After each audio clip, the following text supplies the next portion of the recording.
Hey guys, what is up? Fly here. Welcome back to the channel. So in today's video, we're going to be talking and discussing about the two new Japanese tanks that have been released on the Devblog. That's the Type 3 Chi-Nu and the ST-A1. I haven't really looked at it that much, but it looks derpy and it looks good as well. So first things first, we're going to get started with the Type 3 Chi-Nu and then work our way to the ST-A1. So I'm just going to say it right now. In my opinion, just from how APHE works in the game, and compared to a nation that doesn't have APHE at all, I'm going to go out there and say that the Japanese tanks being added into the game, at least ones from past reserve stage into max mid-high, are going to be better than the British tanks. Not that British tanks really suck. They take more skill to use. You need more RNG to hope that that solid shot shrapnel's properly in the tank compartment. But the Japanese tanks are going to have APHE. They're going to have post-penetration party, if that makes sense. Like, everything's going to go berserk, just like APHE in game. Now, not every nation has APHE in game, but they have filler.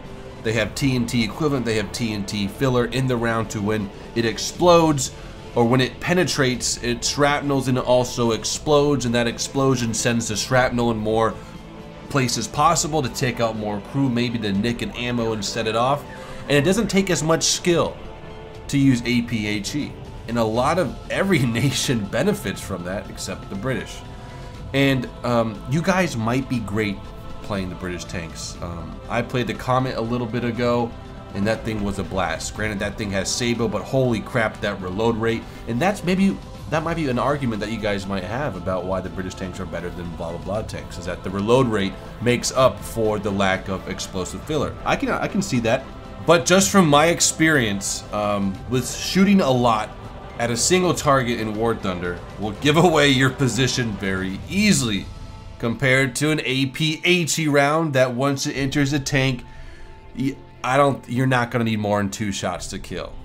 Not even more than 1 if you shoot it correctly. So that's my stance. I think what I'm trying to say is that Japan will have better guns than the British tanks. There we go. We'll settle it as that. Now just remember, I'm a random person on the internet. Okay?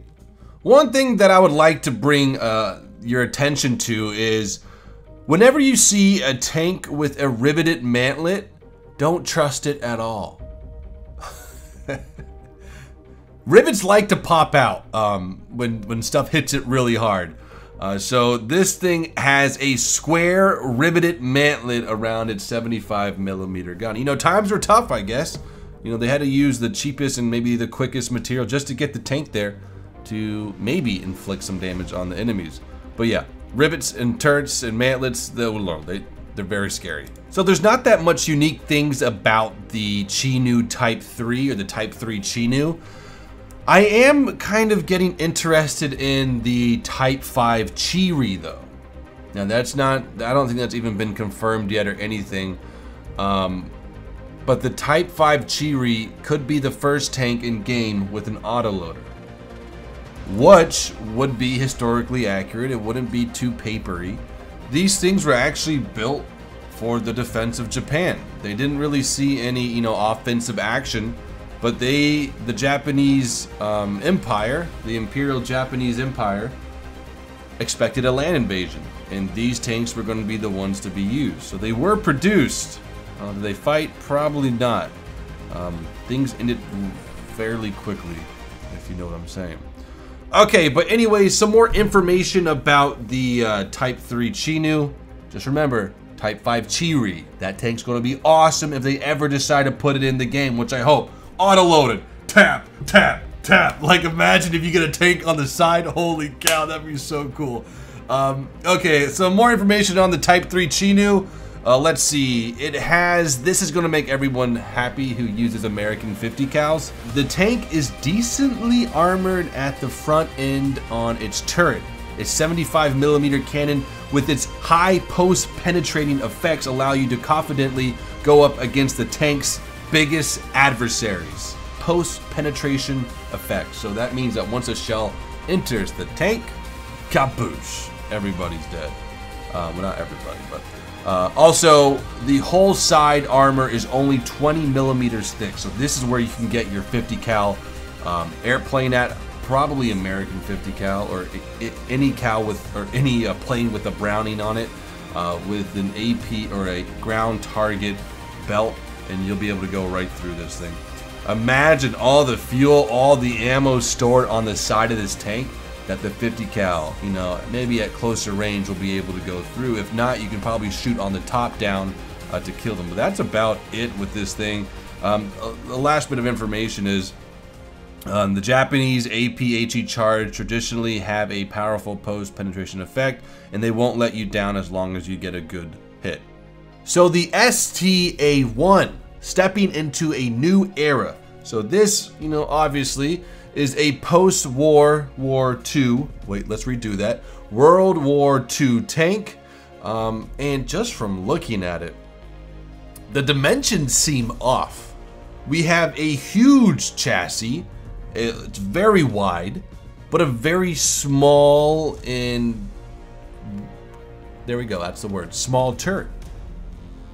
It just looks funny. I mean, I'm not saying, you know, why have a big turret when you can have a small turret, you know? Small turrets are maybe, you know, this is just real life, easier to maintain, but in War Thunder and in real life, they'd be harder to hit at further range. But let's read a little bit about what this tank is. I think I've heard about this tank, but it was from World of Tanks, and it doesn't really look like this, but I don't know. All right, here we go. Once Japan acknowledged defeat in World War II, its military institutions had to be reformed with new systems and production methods.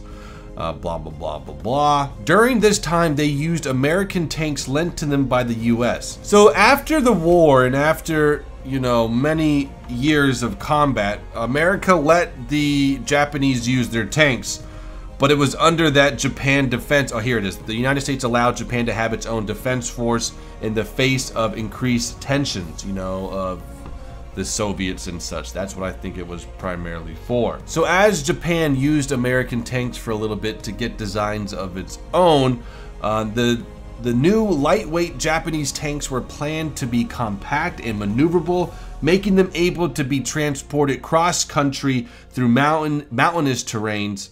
The vehicles, ooh, this is cool right here, guys. Oh my gosh.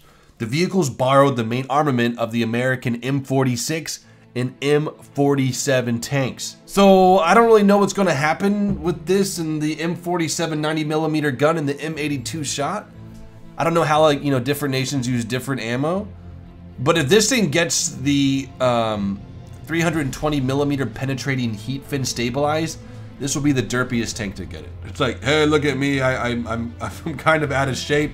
I have a bigger body than head, but here's a 320mm shell right to your ammo. You know what just hit me? This kind of looks like an American M47 in a Leo chassis. All right, so the tank ended up quite compact with a height of only 2.2 meters. This allowed it to have excellent cover abilities with a cast turret and traditional Japanese tank layout. The engine installed behind the transmission. 2 finished vehicles of this model were built. Despite the fact that the ST-A series did not continue, it was starting point for the future of the Japanese tank development. The tank is easy to use and cover, but the armor at the front is only 75mm thick, which is good for a light tank. But after all, this is a medium. So the last bit of information about the ST-A1 is that the gun that it uses is a 90mm, you know, American gun, but it's the M3A1 gun used on the patent, and I believe that's the M48 patent, the one with that, you know, amazing reload, or just, you know, overall good gun lane, good gun control, good reload. But it seems like it's gonna maybe be altered.